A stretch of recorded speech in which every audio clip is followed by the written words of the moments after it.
Assalamualaikum warahmatullahi wabarakatuh. Waalaikumsalam warahmatullahi wabarakatuh. Alhamdulillahi rabbil alamin. Wassalatu wassalamu ala ashrafil anbiya'i wal mursalin Sayyidina wa maulana Muhammadin wa ala alihi wa sahbihi ajma'in.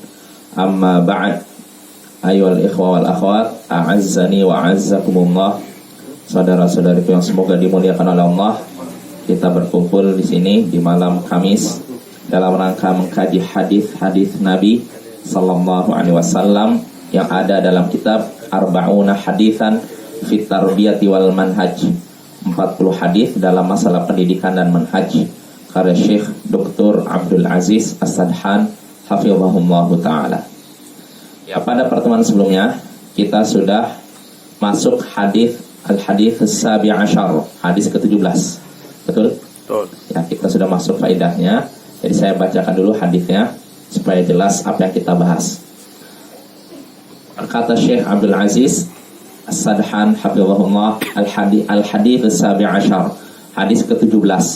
An Abi Umamah radhiyallahu taala anhu qala, dari Abu Umamah semoga Allah yang maha tinggi meridhoinya, dia berkata, qala Rasulullah sallallahu alaihi wasallam, Rasulullah sallallahu alaihi wasallam bersabda, alaikum biqiyamil lail, hendaknya kalian melaksanakan salat malam, fa inna da'bus salihin qablakum, karena salat malam ini adalah kebiasaan orang-orang soleh sebelum kalian, wa qurbatun ilallahi ta'ala, dan itu juga amalan yang mendekatkan diri kepada Allah yang maha tinggi, wa manhatun 'anil itsm, dan itu juga mencegah dari perbuatan dosa, wa takfirun lisayyi'at, dan menghapuskan kesalahan.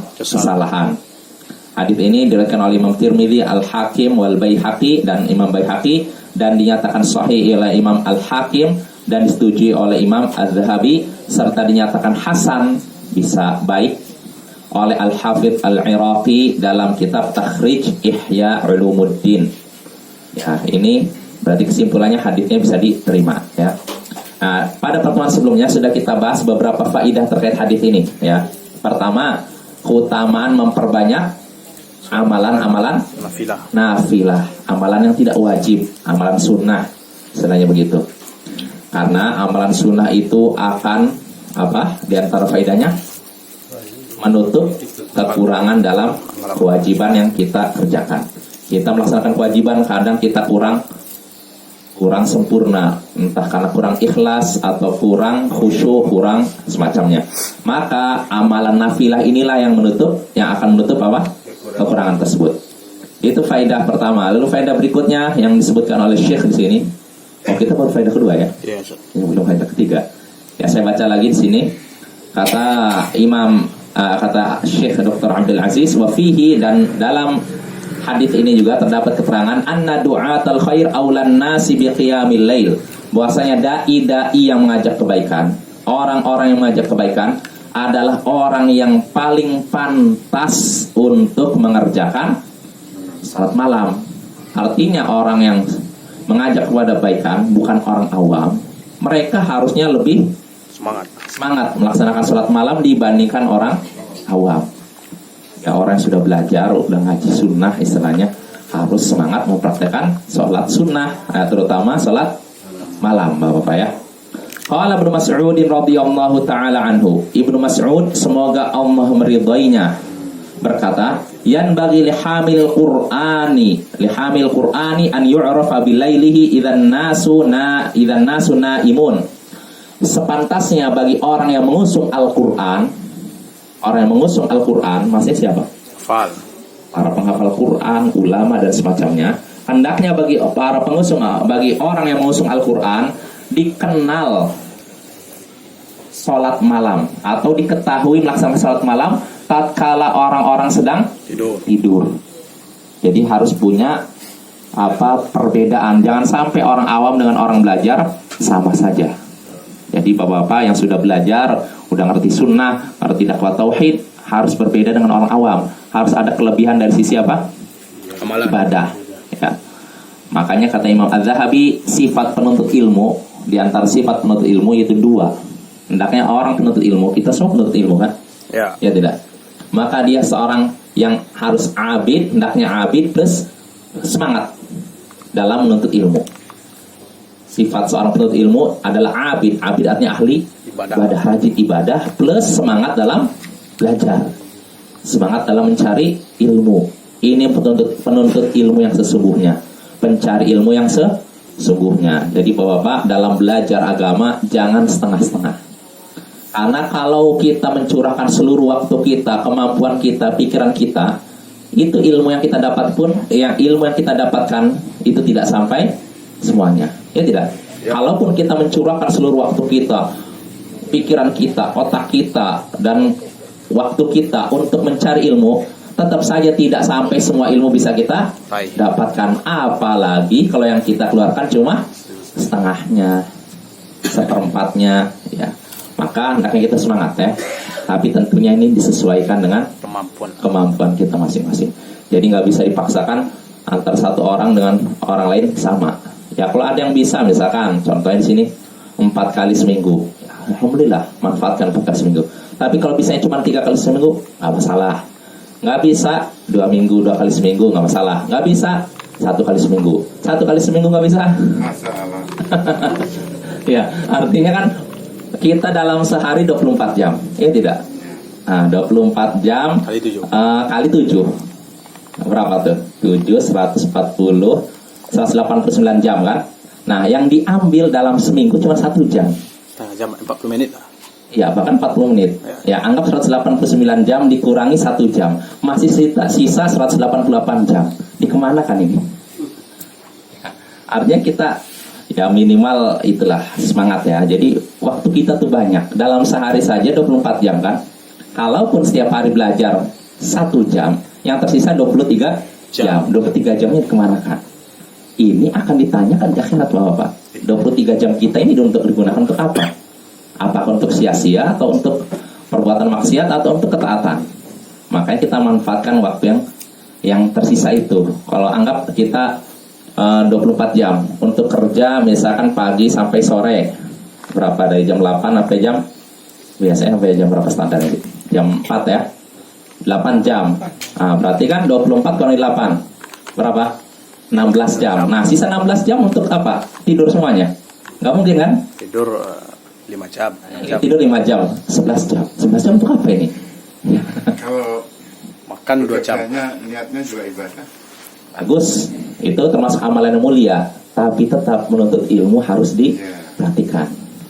Karena kalau orang cuma ibadah tanpa ilmu, setan mudah menyesatkan dia dari jalan yang lurus. Kayak kata Imam Ibnu Jauzi dalam kitab Talbis Iblis, in i'lam, kata beliau apa? Anna awwala talbis iblis 'alan nas sadduhum 'anil ilm. Ketahuilah perangkap iblis yang dia berikan kepada umat manusia yaitu menghalangi mereka dari ilmu. Kenapa? Fa innal ilma nurun, karena ilmu itu cahaya. Fa idza atfa'a masabihahum khabbatuhum fi dhulmi kaifa syaa. Kalau setan atau kalau iblis sudah memadamkan cahaya manusia, dia punya cahaya lalu dipadamkan, maka dia bisa menyesatkan mereka dengan cara apapun yang dia suka. Bisa menyimpangkan dia, menyesatkan dia dengan cara apapun yang dia suka.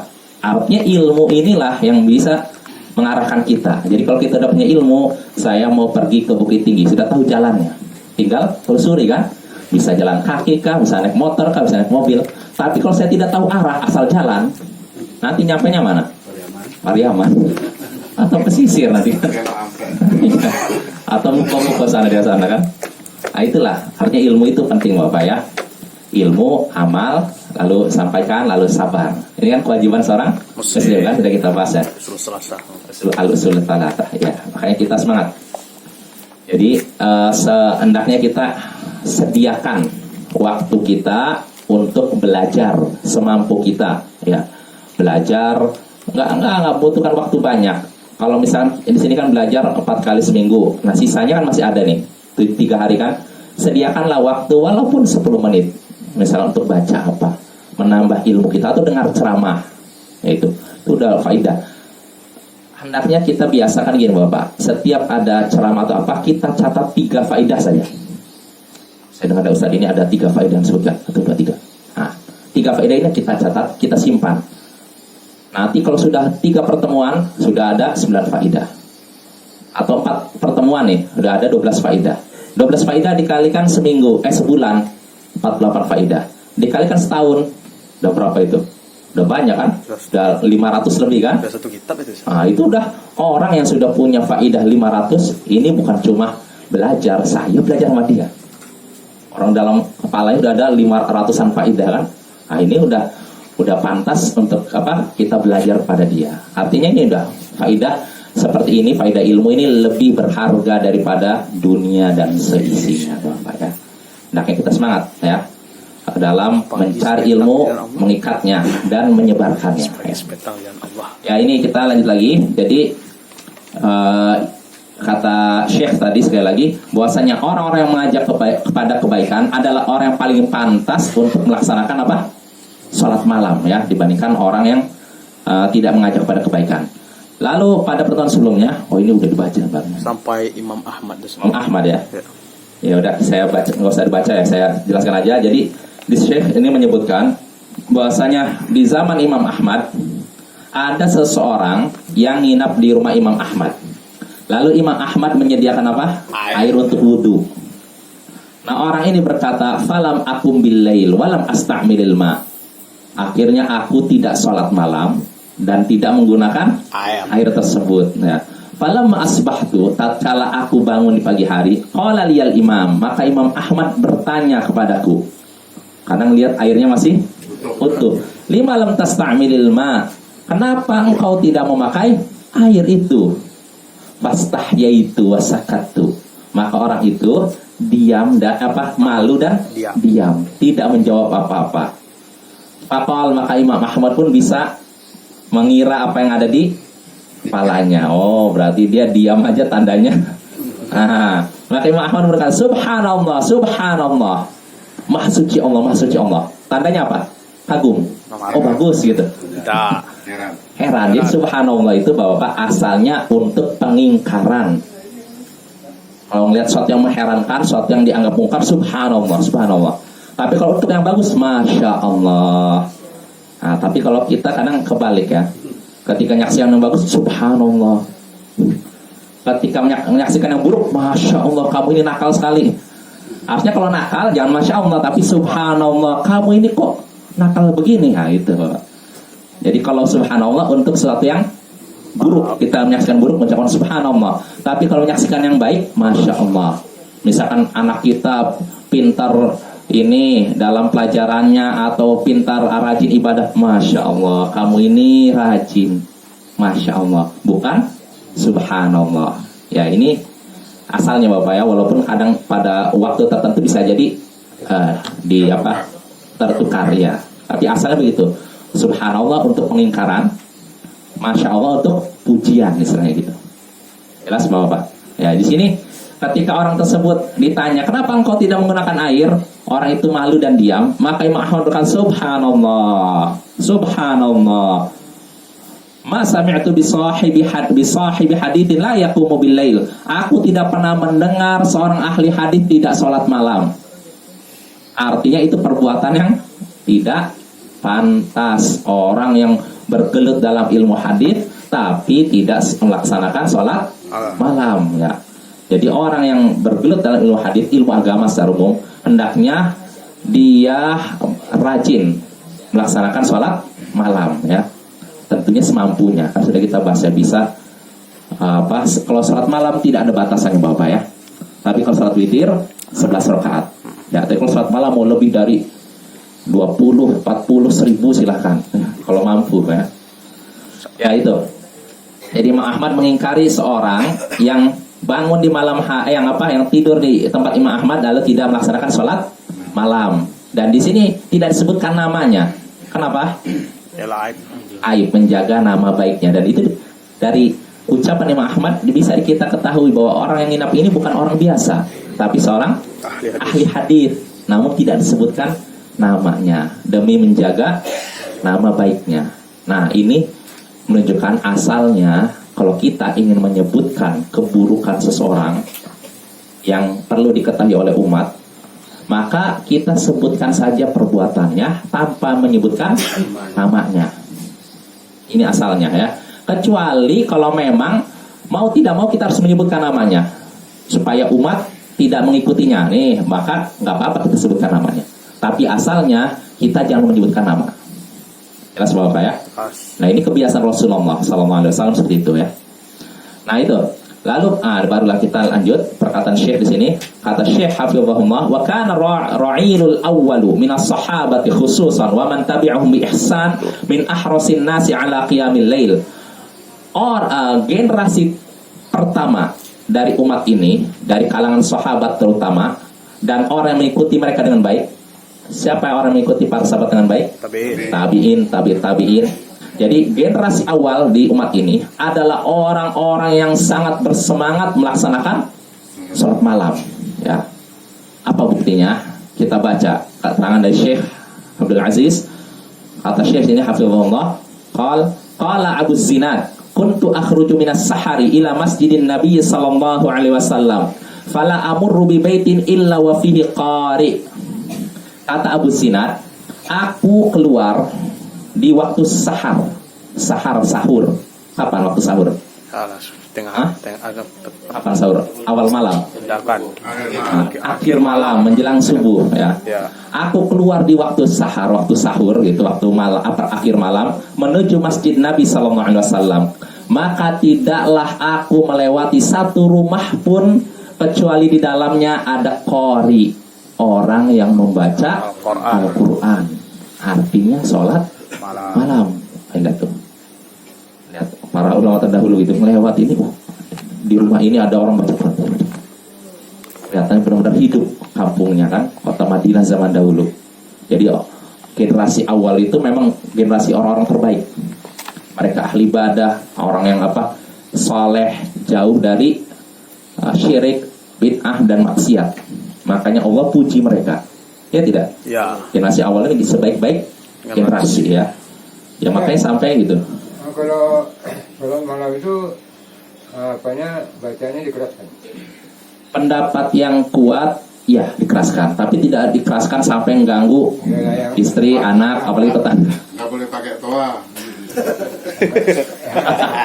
Iya ya. Ya, artinya yang penting kita dengar, artinya kita bisa menghayati apa yang kita baca. Tadi kan keterangan Ustaz tadi kan dari rumah ke rumah kan itu terdengar suara membaca. Iya. Tapi kita mungkin berprasangka terdengar dalam artian tidak berlebihan. Artinya terdengar ya seperti orang baca kadang. Seperti orang bicara. Orang bicara lah. Misalnya ada dua orang Ali sama Jais ngobrol kedengaran di luar gitu kan. Kurang lebih begitu. Karena Nabi SAW pernah melewati rumah Abu Bakar. Lalu Abu Bakar baca salat malam, suaranya lirih sekali. Lalu Nabi SAW melewati rumah Umar, suaranya nyaring sekali. Nah besoknya Nabi berkata kepada Abu Bakar, wahai Abu Bakar, keraskan sedikit suaramu. Lalu Nabi berkata kepada Umar, wahai Umar, pelankan sedikit. Nah artinya pertengahan. Nah itu sebaik-baik perkara adalah yang pertengahan. Wa khairul umur awsatuha. Sebaik-baik perkara adalah yang pertengahan. Ya. Jelas Bapak? Ya ini para generasi awal dari umat ini ya. Jadi mereka menghidupkan malam dengan baca Quran, dengan sholat. Wa anhu aydan qal, dan dari Abu Zinad juga ia berkata, kunna wa nahnu fityanun nuridu an nakhruja li hajatin fanaqul mau'idukum qiyamul qurra. Dulu waktu kami masih muda, kecil, ya fityan tuh masih muda remaja mungkin ya fityan. Ya nggak mesti remaja, umur 19 atau 15 ke atas lah, orang baru balik lah. Dulu ketika kami masih muda, kami ingin keluar dari rumah karena suatu kebutuhan. Maka kami berkata, maksudnya kami berkata kepada teman-teman kami, mau'idukum qiyamul qurra, tempat janji kalian, artinya kita janjian keluarnya ketika qurra lagi sholat malam. Qurra terjemah qori, orang yang baca Quran. Jadi kita ketemunya ketika orang-orang sedang sholat malam, ketika orang-orang lagi baca Quran. Janjiannya begitu. Kenapa sampai sebutkan kita janjinya ketemu itu? Karena ketika itu hampir setiap rumah ya tadi banyak yang Nah, tapi seiring zaman yang seperti ini sudah mulai Terkikis. terkikis, sehingga ketika kita melewati rumah terdengar sepi sekali. Tahu gol, Ustaz? Gol. Apa? Tahu gol. Kan? Saya Yang terdengar bukan bacaan Al-Quran, gol. Ya itulah orang ya. Hasbunallah ni'mal wakil. Ya, kita lanjut ya. Ya ini generasi terdahulu sekali lagi. Mereka itu orang-orang terbaik yang hendaknya kita tiru ya. Kita belum ada apa-apanya ya. Setinggi amalan kita nggak sebanding dengan amalan mereka ya.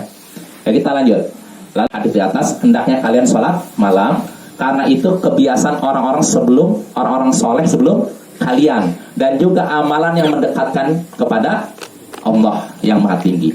Nah, sabda Nabi ini, dalam sabda Nabi ini terdapat keterangan anna qiyamal laili min da'bil anbiya'i alaihimus salatu wassalam fahum awwalus salihinal muslihin. Dalam sabda Nabi tadi, bahwasanya salat malam adalah kebiasaan orang-orang soleh sebelum kalian. Dari sini terdapat keterangan bahwasanya melaksanakan salat malam adalah termasuk kebiasaan para nabi. Semoga salawat dan salam tercurah kepada mereka. Ini kebiasaan para nabi ya. Dan mereka adalah orang-orang pertama orang-orang soleh dan muslih yang paling awal. Ya tidak? Ya. Kalau dikatakan orang soleh, yang paling soleh siapa? Ya, Nabi Rasul. Nabi dan Rasul kan? Ya. Nggak mungkin kita, nggak mungkin Wali. sahabat Nabi, bukan nggak mungkin wali. Jadi orang soleh paling pertama adalah para Nabi. Ya. Dan di sini disebutkan bahwasanya sholat malam adalah kebiasaan para Nabi dan mereka adalah orang soleh dan muslim yang paling pertama. Soleh dan muslim. Apa bedanya soleh dan muslim? Oleh untuk dirinya sendiri. Soleh artinya baik, muslim memperbaiki. Soleh artinya orang rajin sholat, orang rajin puasa, baca Quran. Tapi kalau muslih, orang yang mengajak orang lain sholat, puasa, baca Quran. Dia baik dan ingin Orang lain memperbaiki orang lain. Ini namanya muslih. Dan para nabi adalah orang soleh plus muslih. Mereka orang pertama yang soleh dan muslih. Jelas Bapak ya. Nah ini menunjukkan kebiasaan para nabi adalah sholat malam ya. Dan mereka orang soleh. Karena Nabi kan katakan itu kebiasaan orang-orang soleh sebelum kalian. Dan orang soleh yang paling pertama adalah apa? Para nabi gitu. Wafihi, dan dalam sabda Nabi tadi juga maziyat wa tafdilun liqiyamil lail. Dalam sabda Nabi tadi, sesungguhnya salat malam adalah kebiasaan orang-orang soleh sebelum kalian dan amalan yang mendekatkan kepada Allah. Nah, dalam kalimat ini terdapat keterangan keistimewaan dan keutamaan salat malam. Nah, ini utamanya apa? Kebiasaan orang-orang soleh. Lalu kedua, mendekatkan diri kepada Allah. Nah, ini keutamaan salat malam ya. Jelas Bapak ya. Wa qaulu, lalu dalam sabda Nabi, manhatun 'anil itsm. Dan salat malam juga mencegah dari perbuatan dosa. Fihi, dalam sabda Nabi ini terdapat keterangan anna qiyamal laili min a'zami asbabi tahsilit taqwa. Bahwasanya salat malam termasuk sebab paling sangat besar yang memunculkan takwa. Sebab yang sangat besar untuk meraih takwa. Artinya gini, kita untuk meraih derajat takwa kan ada beberapa sebab kan? Ya. Di antar sebabnya yaitu sholat malam. Jadi kalau ingin kita sampai derajat takwa, maka di antar sebab yang sangat besar yang mengantarkan pada demikian yaitu dengan sholat malam.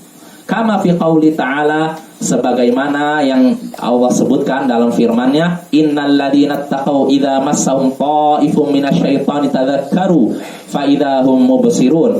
Sesungguhnya orang-orang yang bertakwa, jika mereka terkena was-was dari setan, was-was itu bisikan untuk melakukan maksiat.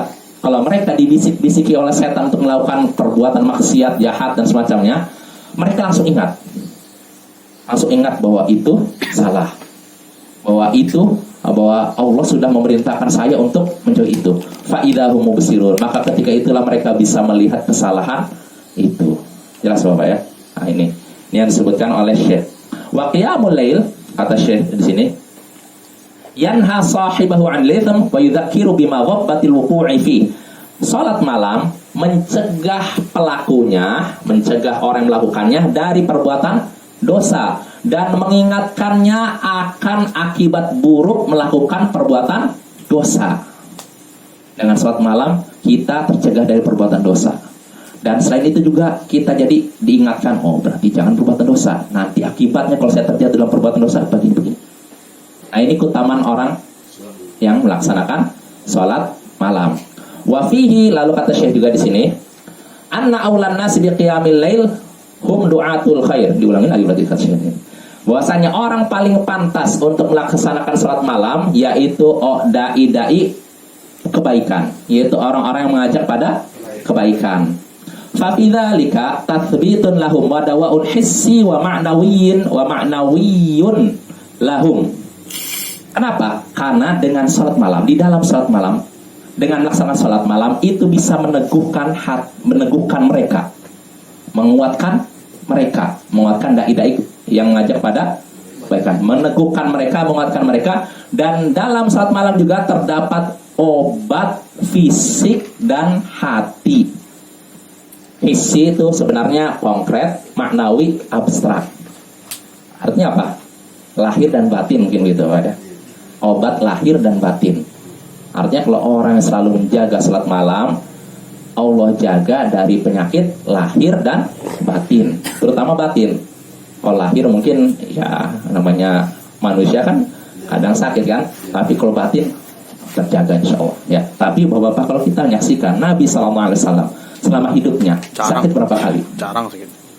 Jarang kan? Ya, bisa bilang ya, inilah rahasianya. Ya. Kalau orang bangun di malam hari, terutama di sepertiga malam terakhir, sebenarnya itu menyehatkan. Ya tidak? Ya tidak? Ya kan? Makanya saya pernah dengar dari seorang dokter cerita, dia ngasih, saya pernah ngobrol dengan seorang dokter waktu saya kuliah. Jadi kalau di Lipia itu kan di dalamnya ada dokter. Jadi kalau mau berobat gratis, kasih obat pun gratis, nggak bayar gitu. Jadi saya ngobrol sama dia, dok, kalau tidur dalam semalam tuh sebenarnya standarnya berapa jam sih? Katanya dia bilang 8 jam. Wah, enggak. Saya punya teman tidur semalam cuma 2 jam. Cuma 2 jam, ya. Selebihnya dia gunakan untuk sholat malam. Ketika bangun pagi hari sehat saja dia. Padahal ketika itu dokter ini ya udah umur mungkin 50 lewat lah. Dia bilang ngomong gitu, dia tidurnya cuma 2 jam ini, temannya ini, dalam semalam. Tapi ketika pagi hari dia sehat-sehat saja, tidak terlihat loyo dan semacamnya. Nah ini mungkin hikmah dari apa? Salat malam, Bapak. Jadi salat malam itu bisa menguatkan badan dan menyehatkan, terutama di sepertiga malam terakhir. Kalau orang tidur dulu lalu bangun di sepertiga malam terakhir itu sehat. Makanya ada juga seorang dokter, ini nasihatin teman saya. Kalau yang tadi kan saya dengar langsung kan, tapi nasihatin teman saya, dia bilang gini, bagusnya kamu belajar kalau kuliah kan kampus kan belajar kan, jangan dari Isya sampai jam 12 jam 1, jangan. Selesai Isya tidur, nanti bangun jam 1 jam 2 lalu belajar, itu sehat katanya. Sholat malam lalu setelah itu belajar, itu sehat. Jadi nasihat dokter gitu. Jadi tidur dulu baru bangun. Bangunnya setelah lewat pertengahan malam. Nah itu kalau untuk sholat malam, belajar atau apa itu menyehatkan kita. Tapi kalau kita dari awal sampai ini, itu justru bisa merusak tubuh kita. Makanya orang yang suka begadang, terutama untuk maksiat, itu tubuhnya akan rusak, Bapak. Mungkin kalau sekarang belum, tapi kalau udah lewat 10 tahun, 20 tahun nanti akan nampak digerogoti istilahnya kesehatannya dengan penyakit tertentu, Bapak. Maka hendaknya gunakan waktu malam untuk sholat malam ya. Jadi kalau kita tidak terlalu punya hajat, hendaknya selesai Isya tidur, nanti malamnya baru bangun. Kecuali kalau memang kita punya kesibukan ya, mau tidak mau selesai Isya ada kesibukan ya, apa-apa lanjut. Tapi yang idealnya seperti yang disebutkan dalam hadis bahwa Nabi tidurnya di awal malam, bangunnya di akhir malam. Ini keumuman perbuatan Nabi yang sering beliau lakukan. Walaupun kadang beliau sholat witirnya pernah di awal malam, kadang pernah di tengah malam, kadang di akhir malam. Tapi yang paling seringnya akhir malam. Ya. Jelas Bapak ya. Jadi kata Syekh di sini, di dalam salat malam itu terdapat sesuatu yang menguatkan para dai, dan juga terdapat obat lahir dan batin, fisik dan maknawi, fisik dan batin lah istilahnya gitu. Ini terdapat obat lahir dan batin bagi mereka, liyazidu bidzalika nasyatan, sehingga dengan itu bertambah semangatlah mereka. Fayazidum dzalik ba'da aunillahi nashran lil khair, sehingga setelah pertolongan Allah, karena mereka semangat setelah salat malam kan jadi semangat kan, maka dengan itu bertambahlah semangat mereka dalam menyebarkan kebaikan, menyebarkan ilmu. Jadi kalau kita mau semangat dalam menyebarkan ilmu, ya berarti diantaranya caranya apa? Salat malam. Kalau kita sudah salat malam, kita jadi semangat. Kalau udah semangat, kita bersemangat untuk kerja, terus apa, ibadah dan menyebarkan ilmu. Ya, itu seperti ucapan dokter tadi yang saya ngobrol langsung. Dia 2 jam Bapak. Tapi di pagi harinya normal, nggak ada tanda-tanda ngantuk. Luar biasa. Padahal usianya waktu itu dokter itu saya perkirakan udah 50 lewat. Ya, luar biasa itu. Ya, jelas Bapak ya. Ya, jadi kesimpulannya, orang-orang yang paling pantas mengerjakan salat malam adalah apa? Orang-orang yang mengajak pada kebaikan, karena dengan salat malam akan meneguhkan mereka, menguatkan mereka, dan dalam salat malam terdapat obat apa? Lahir dan batin bagi mereka. Ya. Wafil hadis, dan dalam hadis ini juga terdapat keterangan kata Syekh, annal ibadata tazidu sahiba quwwatan hissiyatan wa ma'nawiyatan. Dalam hadis tadi juga terdapat keterangan bahwasanya ibadah bisa membuat pelakunya menjadi makin kuat atau menambah kekuatan fisik dan batin bagi pelakunya. Ibadah bisa membuat pelakunya, membuat orang yang melakukannya menjadi bertambah apa? Sehat, bertambah kuat baik dari sisi fisik maupun batin. Ibadah itu akan menambah kekuatan fisik maupun batin bagi pelakunya. Nah, wa min a'zami dzalik, dan di antara ibadah yang sangat agung yaitu qiyamul lail, salat malam. Ya, berarti salat malam akan menambah apa? Kekuatan fisik dan batin. Fal anbiya'u alaihi wassalatu wassalam aqwan nasi qalban wa badadan, dan para nabi, semoga salawat dan salam tercurah kepada mereka, adalah orang-orang yang paling kuat hati mereka dan juga badan mereka, kuat fisik dan batin mereka nih para nabi. Wahum a'dhamun nasi ta'abbudan, dan mereka adalah orang yang paling kuat dalam beribadah. Ya tidak? Betul tidak? Betul. Ya contohnya nabi kita. Salat malamnya bagaimana? Ya, Ibnu Mas'ud pernah bersama Nabi Hudzaifah ya. Dia salat bersama Nabi. Nabi mulai dengan surat Al-Baqarah. Kata Hudzaifah, kalau udah nyampe ayat 100, Nabi akan ruku. Allahu Akbar. Ternyata Nabi terus. Nah, ketika itu Hudzaifah nanti kalau udah selesai Al-Baqarah, Nabi akan ruku. Ternyata Nabi membaca surat An-Nisa.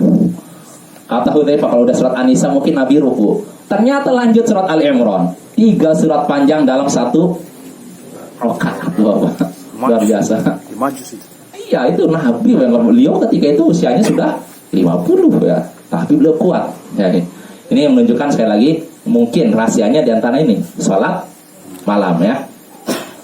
Wa min da'bi ibadatin qiyamul lail. Dan kata Syekh di sini di antara kebiasaan ibadahnya para nabi yaitu salat malam ya. Wa min asyawahidi ala quwwati sahibi ta'abbudi aidan, dan di antara bukti yang menunjukkan kuatnya orang yang beribadah, orang yang rajin beribadah, di antaranya itu firman Allah, sabda Nabi sallallahu alaihi wasallam, qaulu sallallahu alaihi wasallam, yaqidu syaitanu ala qafiyati ra'si ahadikum idza huwa nama thalatha uqadin.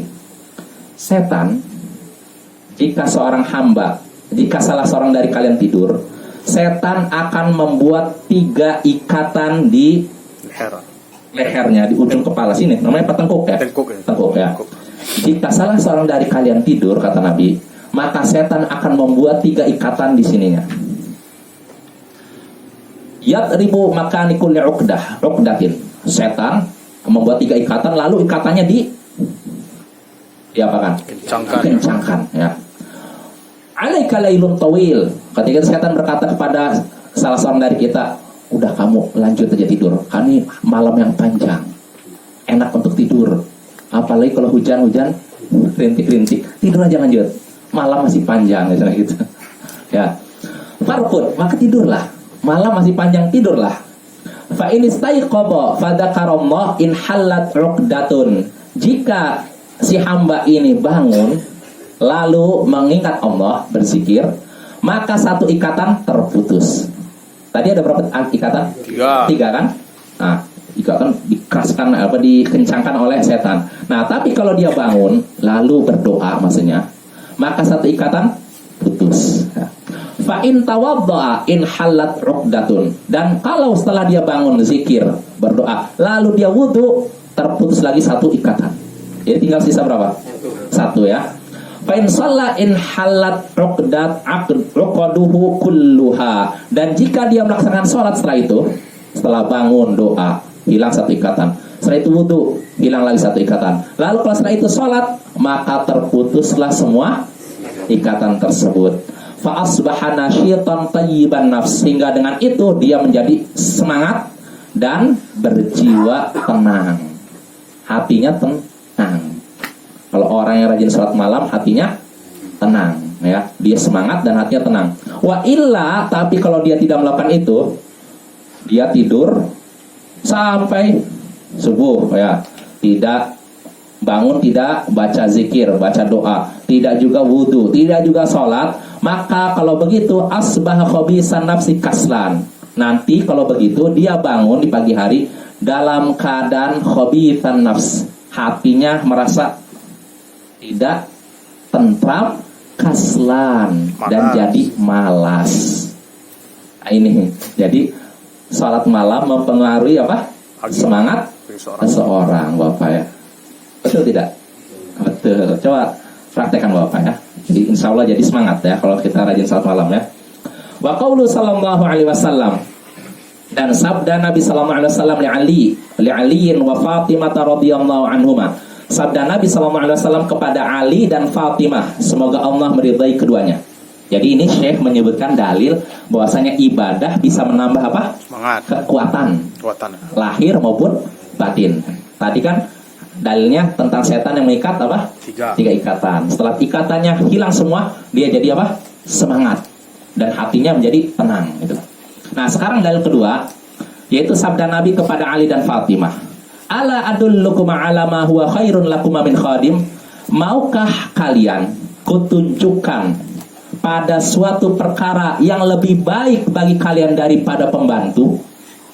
Maukah kalian, wahai Ali dan Fatimah, kutunjukkan suatu perkara yang lebih baik bagi kalian daripada pembantu? Maksudnya apa? Kayak minta pembantu lah. Iya, karena disebutkan hadis ini kan hadisnya dalam Sahih Bukhari dan Muslim. Jadi Fatimah ini dia merasa keletihan, kecapean ngurus pekerjaan rumah tangga. Mungkin dia ngaduk apa namanya? Ngadon ya, istilah apa? Membuat adonan ini. Dia merasa letih sampai tangannya itu, ya orang sering ini kan jadi apa ya? Sarah. Ya kayak gitulah. Palan. Dia mengeluh, datang kepada Rasulullah untuk minta pembantu. Maksudnya minta apa? Budak. Karena ketika itu Rasulullah SAW dapat tawanan perang. Dalam hukum syariat, kalau tawanan perang ini bisa jadi budak. Kan sudah kita pelajari Bapak ya. Nah, Fatimah dengar Rasulullah ini baru dapat tawanan perang, budak nih. Maka Fatimah ingin mendatangi rumah Rasulullah, meminta apa? Budak untuk bekerja di rumahnya. Nah, tapi ketika datang ke rumah Nabi SAW, ternyata Nabi tidak ada. Yang ada Aisyah, istri Nabi SAW. Maka Fatimah menyampaikan maksudnya kepada Aisyah, lalu pulang. Tidak berapa lama Nabi pun datang, lalu dikabarkan oleh Aisyah bahwasanya tadi baru saja datang siapa? Fatimah, putri beliau. Nah, dikasih tahu bahwa Fatimah ini minta ini pembantu untuk membantu dia dalam urusan rumah tangganya, pekerjaan rumah tangganya. Akhirnya Nabi pun langsung datang. Ketika itu di malam hari. Nah, lalu Nabi setelah itu ini minta izin, mungkin salam, izin. Dan ketika itu Fatimah sama Ali ya lagi tidur pakai selimut gitu kan. Mendengar Nabi datang, mereka mau persiapan mungkin merapihkan baju atau apa kan. Tapi Nabi ngerasa, oh ini kayaknya sibuk menata pakaian. Kata Nabi, udah nggak usah. Saya masuk aja nggak apa-apa. Akhirnya Nabi masuk. Bahkan Nabi sampai di antara Fatimah dan Ali, di atas kasurnya. Nah ini sampai dekatnya, sampai kata Ali, saat aku ketika Nabi berada di antara aku dengan Fatimah itu, aku sampai merasakan dinginnya kaki Nabi di dadaku. Jelas apa ya? Bisa dibayangkan? Ini Fatimah sama Ali, Nabi di tengah. Kaki beliau ini di antara ini, sehingga terasa dinginnya oleh Ali bin Abi Thalib. Ini menunjukkan boleh seorang ayah masuk menemui putrinya dan memberikan nasihat kepadanya. Nabi memberikan nasihat, bahkan saking dekatnya dengan Fatimah sampai di atas ininya, di atas kasur, bukan begini, bukan Nabi di sini, Fatimah Ali di situ. Nabi sampai ke ininya, ke dekat ke badannya, dekat dengan ini, sampai Ali merasakan dinginnya apa? Kaki Nabi. Kira sebab Pak? Sulit dibayangkan atau mudah? Mudah insya Allah ya. Ya. Akhirnya setelah itu, setelah Nabi di situ, barulah Nabi ngasih nasihat.